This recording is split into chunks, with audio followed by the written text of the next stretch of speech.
अस्सलाम वालेकुम स्टूडेंट्स, मेरा नाम अम्मार मुजाहिद है और आज के इस लेक्चर में हम फंक्शन की कॉन्टीन्यूटी चेक करना सीखेंगे। और इसके लिए हम एक्सरसाइज 2.5 के क्वेश्चन नंबर 13 से 22 तक सोल्व करने वाले हैं। सबसे पहले ज़रा हम कॉन्टीन्यूटी की डेफिनेशन, बल्कि यूँ कहिए कि टेस्ट रिकॉल कर लेते हैं। लेट्स से आपके पास कोई फंक्शन है एफ ऑफ एक्स और हम इसको किसी एक पॉइंट सी पर चेक करना चाह रहे हैं क्या कॉन्टीन्यूस है या नहीं। तो इसके लिए ये तीन कंडीशंस लिखी हुई हैं, ये अगर मीट करेंगी तो आप कहेंगे कि फंक्शन एफ सी पर कॉन्टीन्यूस है। पहली कंडीशन, एफ ऑफ सी जो है वो एग्जिस्ट करना चाहिए, यानी फंक्शन की वैल्यू उस पॉइंट पर एग्जिस्ट करनी चाहिए। इन अदर वर्ड्स आप यूँ भी कह सकते हैं कि वो पॉइंट जो है वो फंक्शन की डोमेन में से लाई करना चाहिए, right.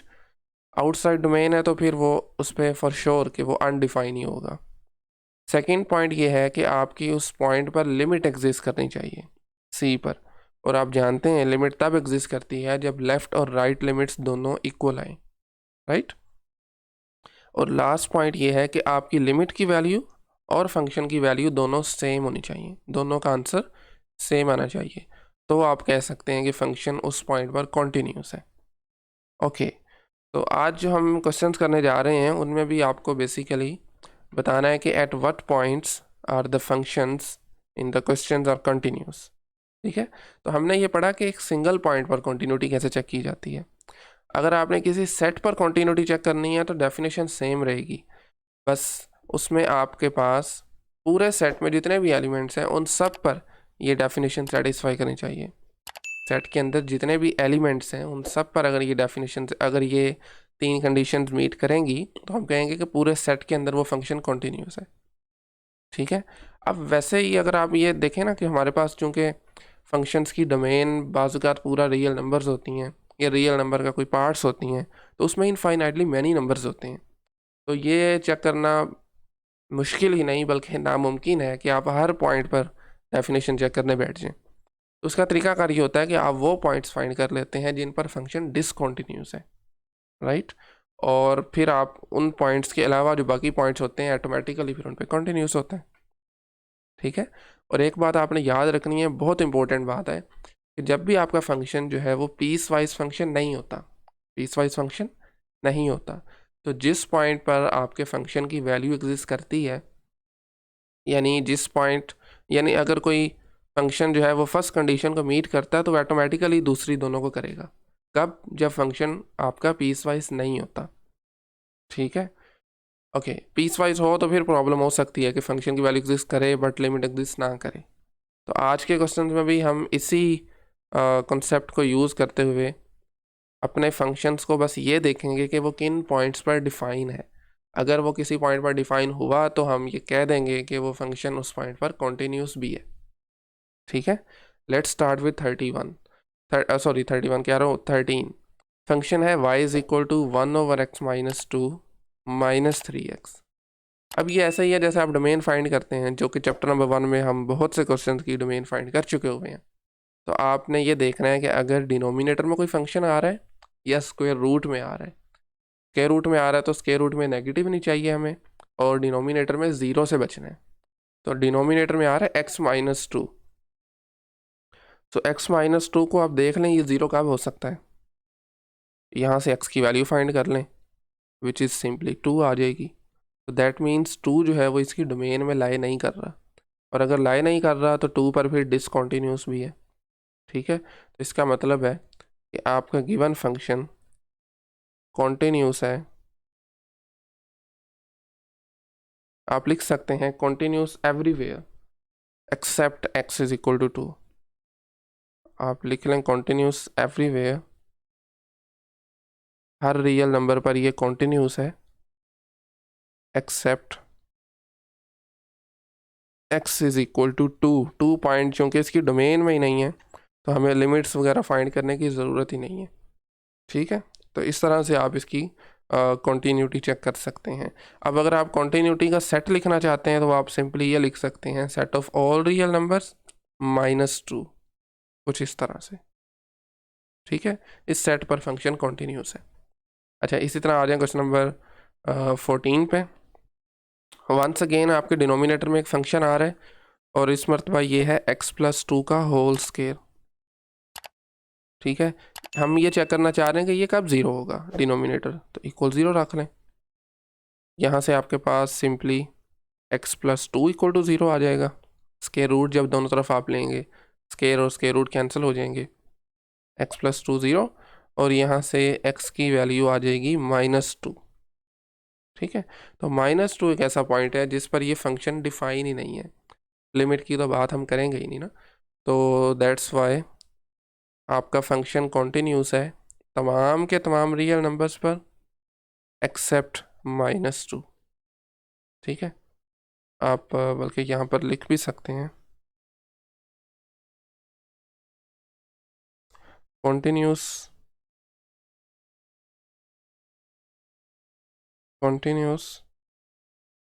On the set of all real numbers -2। ठीक है, माइनस करना है माइनस का 2। ओके, ऑल राइट जी, नेक्स्ट क्वेश्चन नंबर 15 पे आ जाएं, जो कि सिमिलर दिख रहा है। इस मरतबा हमारे पास डिनोमिनेटर में फंक्शन है एक्स स्क्वायर -4x प्लस 3। अब आप देख लें ये कब ज़ीरो होगा, तो इसके लिए हम इसको फैक्टराइज करना पड़ेगा, यानी मिडल टर्म को ब्रेक करना पड़ेगा। और एक्स स्क्वायर को मैं लिख सकता हूँ, सॉरी -4x को -x -3x प्लस का 3 इक्वल टू ज़ीरो। यहाँ से कॉमन लीजिए x पहली दो टर्म्स में से, बाकी बचेगा x -1, देन -3 कॉमन लें, और then we have x -1, right. Further x -1 दोनों में कॉमन आ रहा है, एंड x और ये -3 इक्वल ज़ीरो। यहाँ से आपके पास x -1, चूँकि ये प्रोडक्ट है ना, तो x -1 ज़ीरो हुआ तो भी ज़ीरो हो जाएगा सारा, x -3 हुआ तो भी ज़ीरो हो जाएगा। तो यहाँ से x की दो वैल्यूज़ आ रही हैं, 1 आ रही है और 3 आ रही है। ठीक है, तो इसका मतलब है आपका जो फंक्शन है गिवन वो कॉन्टिन्यूस होगा on the set of all real numbers, but इसमें से ये दो पॉइंट्स आपने माइनस करने हैं, विच इज़ 1 एंड 3, 1,3। इनके अलावा जितने भी इनफाइनाइटली मैनी रियल नंबर्स हैं सब पे ये फंक्शन कॉन्टिन्यूस है, राइट। फिर 16 क्वेश्चन भी सिमिलर है। इसमें भी हमारे पास डिनोमिनेटर में एक क्वाड्रेटिक फंक्शन गिवन है, क्वाड्रेटिक एक्स स्क्वायर -3x -10। इसको चेक कर लेते हैं ये कब ज़ीरो होगा, फैक्टराइज करें इसको। तो -3 को हमने ब्रेक करना है -10 को देखते हुए, कैसे करेंगे? I think +2 and -5 +2, yes, +2x -5x -10 equal zero, right. x common लीजिए, बाकी बचेगा, पहली दो टर्म्स की बात कर रहा हूँ, बाकी बचेगा x +2, बाकी रिमेनिंग टू टर्म में से -5 कॉमन लें, and then we are left with x +2 and this is equal to zero. Further x +2 common आ रहा है, x +2, और देन बाकी बचेगा x -5 equal zero. Once again दोनों इक्वल टू ज़ीरो हो जाएंगे, इधर दिस वन और x -5। ओके, यहाँ से x की वैल्यू आ जाएगी -2, एंड देन यहाँ से x की वैल्यू आ जाएगी +5। ठीक है, तो ये जो आपका सेट है which is x +3 divided by x² -3x -10, ये कॉन्टिन्यूस है on the set of all real numbers, but उसमें से दो माइनस करने हैं आपने नंबर्स -2 एंड 5। इसके अलावा हर रियल नंबर पर ये कॉन्टिन्यूस है। ओके, नेक्स्ट क्वेश्चन नंबर 17 है। 17 में देखें ना तो उसके रूट आ रहा है और ना ही हमारे पास इसमें डिनोमिनेटर में कोई फंक्शन आ रहा है। ठीक है, साइन एक्स आप जानते हैं, आप इसमें कोई भी नंबर पुट करें रियल नंबर, ये आपको कोई ना कोई आंसर कर देगा, यानी ये हर रियल नंबर के लिए डिफाइन है। और साथ में एक और फंक्शन ऐड हो रहा है which is absolute value function, and that is x -1 का एब्सोल्यूट वैल्यू। ये भी आप जानते हैं, ये x की जगह पर कोई भी नंबर रखें आपको कोई ना कोई आंसर मिलेगा। तो इसका मतलब है ये दोनों फंक्शंस जो हैं ये हर रियल नंबर पर डिफाइन है। अगर ये डिफाइन है हर रियल नंबर पर, तो ऑटोमेटिकली इनकी लिमिट भी एग्जिस्ट करेगी, और ना सिर्फ एग्जिस्ट करेगी बल्कि वो फंक्शन की वैल्यू के इक्वल भी होगी, क्योंकि ये पीस वाइज नहीं है, अगरचे ये पीस वाइज है। अच्छा, यहाँ से आपने कंफ्यूज नहीं करना, क्योंकि x-1 का एक्चुअली मतलब होता है पीस वाइज फंक्शन, ठीक है। लेकिन इसमें चले मैं आपको इसको ओपन करके दिखा देता हूँ। इसका मतलब है कि x-1 whenever x is greater or equal to 1, ठीक है। और माइनस का x-1 when x is less than 1। तो इसमें जो इक्वालिटी आ गई है ना, ये मेक श्योर करेगी कि आपकी फंक्शन की वैल्यू और लिमिट की वैल्यू दोनों इसी फंक्शन से हम देखेंगे, ऐसे ही है ना। तो दैट इज़ वाई कि आपकी दोनों वैल्यूज सेम होंगी। तो इस चीज़ में भी वो एज सच कोई प्रॉब्लम नहीं है। तो दैट इज़ वाई आपके पास ये फंक्शन जो है ये कॉन्टीन्यूस है everywhere, continuous on all real numbers, continuous on all real number, जिनको आप इंटरवल की फॉर्म में कुछ ऐसे भी लिख सकते हैं, माइनस इन्फिनिटी से इन्फिनिटी तक, और ओपन इंटरवल यूज़ करने हैं, क्योंकि माइनस इन्फिनिटी और इन्फिनिटी सेट का पार्ट नहीं है। हम जैसे ये रिप्रेजेंटेशन है किसी बड़े रियल नंबर की और किसी बहुत छोटे रियल नंबर की, ठीक है। ओके, नेक्स्ट क्वेश्चन नंबर 18 पे आए। इसमें देखें हमारे पास डिनोमिनेटर में कुछ आ रहा है। ओके, डिनोमिनेटर में आ रहा है जी absolute value of x plus 1। तो आप देख लें ये ज़ीरो कब होगा, यहाँ से इक्वल 0 रखें तो आपके पास absolute value of x equal आ जाएगी -1 के। अच्छा, आप सोचें ज़रा, क्या ये पॉसिबल है कि एब्सोल्यूट वैल्यू का आंसर नेगेटिव आए? ये पॉसिबल ही नहीं है। एब्सोल्यूट वैल्यू हमेशा आंसर देती है पॉजिटिव। तो इस वजह से आपका डिनोमिनेटर जो है वो कभी भी ज़ीरो नहीं हो सकता। लेकिन आपको लग रहा होगा कि -1 से ज़ीरो हो जाएगा, -1 इसमें रखें तो एब्सोल्यूट वैल्यूज़ इसको +1 कर देंगी और 1 + 1 2 बन जाएगा। ज़ीरो रखेंगे तो 0 + 1 1 ही रहेगा। तो आप देख सकते हैं कि कोई भी ऐसी x की वैल्यू एग्जिस्ट नहीं करती जो कि आप इसमें पुट करें और आपका आंसर 0 के इक्वल आ जाए, ठीक है, डिनोमिनेटर आपका 0 हो जाए। तो इस वजह से इसका जो कॉन्टीन्यूटी है, यहाँ पर तो x²/2 है which is simply a parabola, continuous है पूरी रियल लाइन पे। तो इस वजह से ये फंक्शन भी आपका कॉन्टीन्यूस होगा on the set of all real numbers, right. Okay, next आ जाए क्वेश्चन नंबर 19 पे। ओके, सो यहाँ से काम थोड़ा इंटरेस्टिंग शुरू हो गया है। इन क्वेश्चंस के लिए आपको ट्रिग्नोमेट्रिक फंक्शंस का भी आइडिया होना चाहिए, उनकी वैल्यूज़, उनकी डोमेन्स और उनकी रेंज के बारे में, जो ऑलरेडी हम कवर कर चुके हुए हैं, ठीक है। ओके, सो cos x/x, हाँ जी, इसमें पहली बात तो ये है कि डिनोमिनेटर आपके पास आ गया और आप जानते हैं डिनोमिनेटर में ज़ीरो नहीं होना चाहिए, और x अगर यहाँ से ज़ीरो हो गया, ठीक है, तो cos 0 का आंसर होता है 1। यस, cos 0 का आंसर होता है 1। 1/0 क्या हो जाएगा, अनडिफाइन हो जाएगा। तो इसका मतलब है 0 पर ये फंक्शन डिसकॉन्टीन्यूस है। क्या कोई और पॉइंट ऐसा एग्जिस्ट करता है जहाँ पर ये डिसकॉन्टीन्यूस होगा? ओके, cos को देखिए ज़रा, cos की क्या डोमेन होती है? इसकी डोमेन होती है जी set of all real numbers. आप इसमें कोई भी रियल नंबर पुट करें आपको कोई ना कोई आंसर मिलेगा, ठीक है। तो इस वजह से मसला सिर्फ डिनोमिनेटर का था। डिनोमिनेटर में चूँकि सिंपली x है और x को अगर माइनस करें तो बाकी सारे रियल नंबर आप इसकी डोमेन में से ले सकते हैं और उन सब पर ये कॉन्टीन्यूस होगा बेसिकली, ठीक है। तो आप लिख लीजिए continuous on set of all real numbers accept 0, ठीक है। देखें इन क्वेश्चन में इतनी वर्किंग नहीं है, बस आपने थोड़ा सोचना है, अदरवाइज एक एक लाइन के क्वेश्चन हैं ये। आप बहरहाल यहाँ पर मेंशन भी कर सकते हैं, ये जो बातें मैं आपको वैसे बता रहा हूँ आप यहाँ पर मेंशन भी हर क्वेश्चन में कर सकते हैं, चूँकि फंक्शन कॉन्टीन्यूस है cos x भी कॉन्टीन्यूस होता है, लेकिन चूँकि x डिनोमिनेटर में आ गया तो इसको ज़ीरो नहीं होने देना। तो ज़ीरो के अलावा तमाम रियल नंबर्स, इस फंक्शन जो है वो इन नंबर्स पर कॉन्टीन्यूस होगा। ओके, नेक्स्ट क्वेश्चन नंबर 20 आ गया। ये इंटरेस्टिंग है, कैसे? इस मरतबा हमारे पास cos x 0 हो गया, मतलब cos x सॉरी डिनोमिनेटर में आ गया। तो आपने cos x को 0 नहीं होने देना। जिन पॉइंट्स पर cos x 0 है वहाँ पर आपका प्रॉब्लम करेगा, ठीक है। अब आपने ये देख लेना है कि cos x 0 कहाँ पे होता है। चलें इसको मैं आपको थोड़ा सा ग्राफिकली बताने की कोशिश करता हूँ।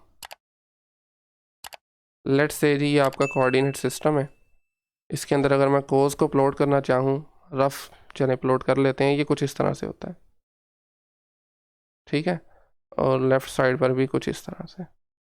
ओके, देखें ये पॉइंट जो है ना, जो एक्स एक्सिस का लाई कर रहे हैं, टच कर रहे हैं ऊपर, इन पॉइंट्स पर कोज आपका क्या होगा, 0 होगा, दिस वन। ठीक है, 0 पे 1 है। ये पॉइंट जो होता है दिस इज़ π/2। ठीक है, देन फर्दर आपके पास ये पॉइंट होगा pi, and this one would be 3π/2। यहाँ पर ये -π/2 एंड दिस इज़ -3π/2। तो यहाँ से आप देख के बता सकते हैं कि जब π/2 का ऑड मल्टीपल आ जाए, π/2 का ऑड मल्टीपल आ जाए, तो आपका फंक्शन को 0 हो रहा है। ठीक है, π/2 का ऑड मल्टीपल। सो ऑड को हम किस तरह से लिखते हैं, हम ऑड को लिख सकते हैं ना 2n+1, या 2n चले -1 +1 कर लें, चलें। ठीक है, ये बल्कि माइनस ही रहने दें, वो क्यों करना है मैं बताता हूँ आपको। ओके, तो ये रिप्रेजेंटेशन है ऑड नंबर की, साथ में आना चाहिए π/2 फॉर n। यहाँ पर n जो है वो वेरी कर रहा है, let's say from 1 2 and so on. ठीक है, तो ये हमने एक ऐसा नंबर फाइंड कर लिया जहाँ पर आपका कोस 0 होता है। देखें ना, 1 पुट करेंगे तो 2 - 1 1 π/2 बन जाएगा, और इसी तरह से 2 पुट करेंगे तो आपके पास क्या बनेगा, वी हैव ओके 2 पुट करेंगे तो 4 - 1 3 बन जाएगा। ठीक है, और इसी तरीके से बाकी सब भी। अच्छा, यहाँ पर माइनस वाले भी हमें चाहिए बाय द वे, क्या ख्याल है?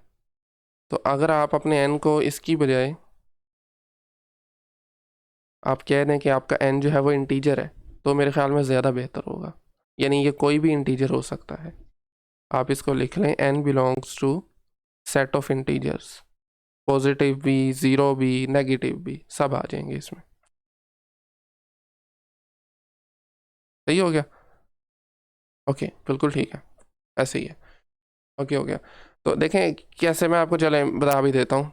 इंटीजर्स में ज़ीरो भी आ जाते हैं, पॉजिटिव नंबर भी आ जाते हैं, कुछ इस तरह से -3 -2 -1 0 1 2 3 एंड सो ऑन, और इस तरफ भी।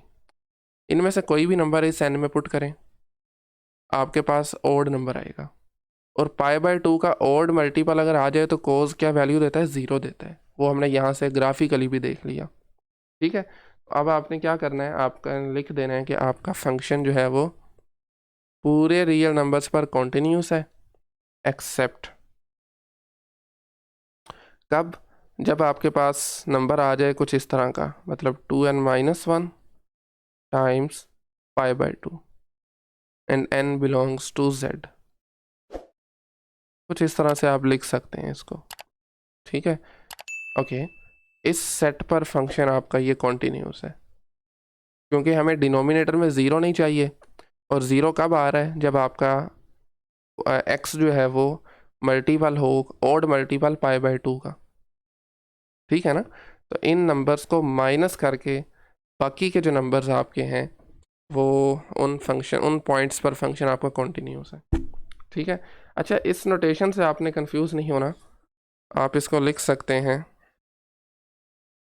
ओके, आप इसको, चूंकि हम x में लेके चल रहे हैं ना अपनी डोमेन को, तो आप इसको लिख सकते हैं x is equal to this number. जब आपका x इक्वल होगा इस नंबर के, तब आपका फंक्शन उन पॉइंट पर डिसकंटिन्यूस हो जाएगा, तो आपने इनको r में से माइनस कर देना है। ठीक है, ओके, दैट्स इट। नेक्स्ट हमारे पास आ रहा है कोसेक 2x। कोसेक आप जानते हैं, this is reciprocal of sine function.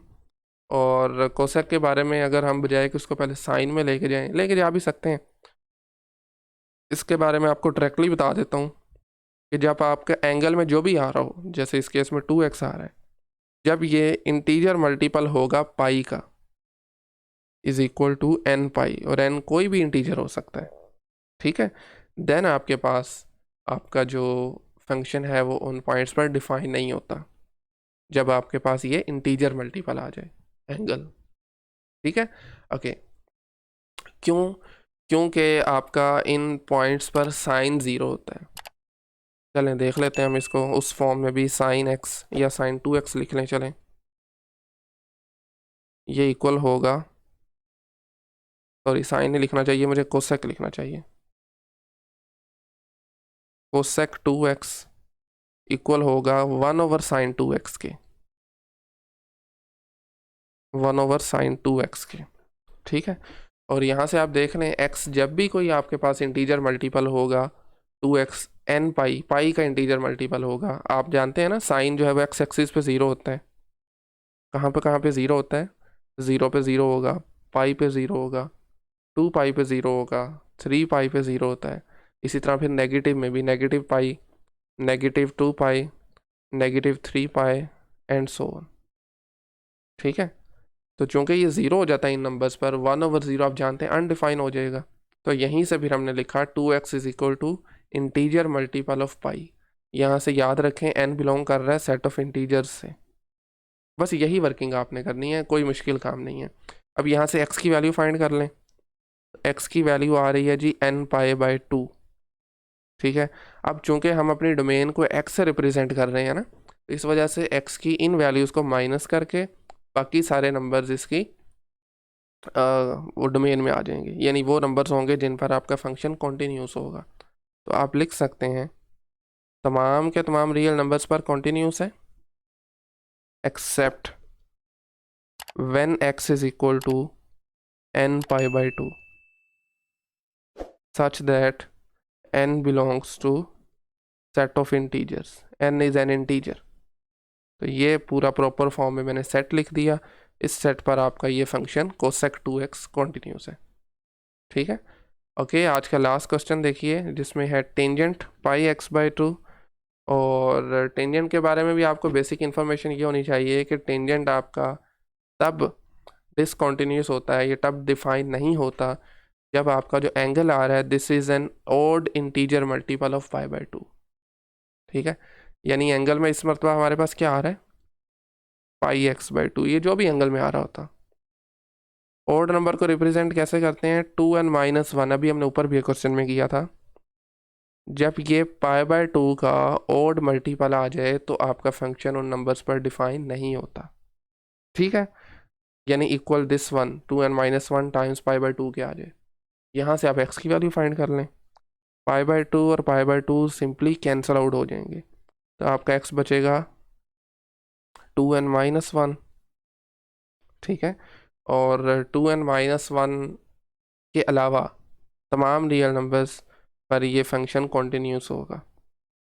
ठीक है, आप यहाँ पर लिख सकते हैं where n is an integer.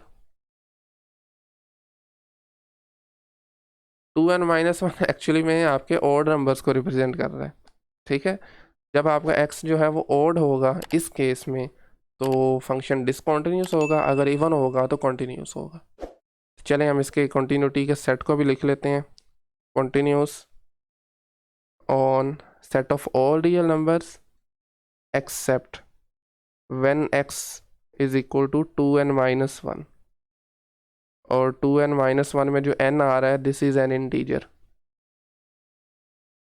ठीक है, तो ये प्रॉपर तरीके से सेट हमने लिखा जिस सेट पर आपका ये फंक्शन कॉन्टिन्यूस है।